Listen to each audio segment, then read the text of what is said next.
C'est une impression très forte puisque Georges Craven, le fondateur des Césars, ça se passe en 1976, lors de la première cérémonie, avait eu la gentillesse de m'inviter à cette cérémonie. Et quand j'ai vu Jean Gabin, c'est quand même une icône, annoncer « Je déclare ouverte la première cérémonie des Césars », je ne vous cache pas que j'ai eu la chair de poule.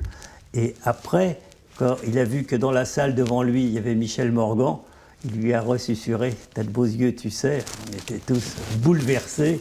Un qui m'a vraiment bouleversé, c'est quand Dustin Hoffman, c'était il y a 4 ans, on a fait un hommage à Dustin Hoffman, et quand on l'a appelé sur la musique du lauréat et qu'il s'est levé, il était en larmes. La salle entière s'est levée, je me suis levé devant lui. Voir son émotion devant une salle debout, c'est la salle qui était bouleversée, et lui-même, il avait les larmes dans les yeux. Et à un moment, il s'est même rassis parce qu'il m'a dit mais je ne peux pas rester debout, c'est trop beau cette générosité. Ça, c'était un moment inouï. Et puis, un autre moment que je pourrais vous donner assez mythique, c'était Harrison Ford. On avait eu un débat sur comment il fallait l'introduire. Moi, j'avais dit c'est facile, on met la musique des Aventuriers de l'Arche perdue. Et quand cette musique est partie, tout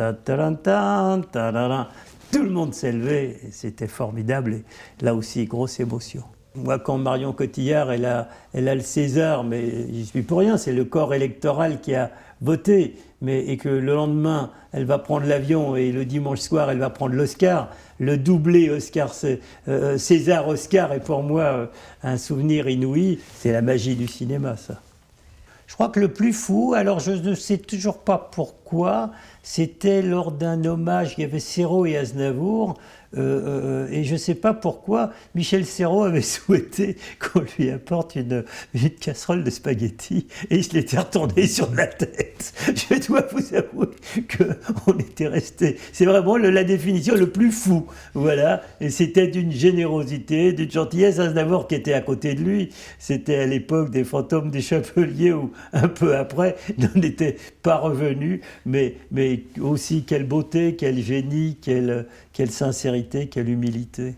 Ah, ça va être magnifique, ça va être magique, puisque quand vous verrez déjà que Danny Boone soit président, ça donne une idée que c'est œcuménique, c'est-à-dire c'est tous les cinémas, c'est l'incarnation de tous les cinémas, et quand vous allez voir au premier rang à côté de Danny Boone, en tout cas à côté de moi, vous allez voir Sean Penn et Charlize Theron, qui sont quand même des icônes de Hollywood, une pluie d'étoiles sur les Césars. Voilà ce qui pourrait être le titre générique de tous nos commentaires.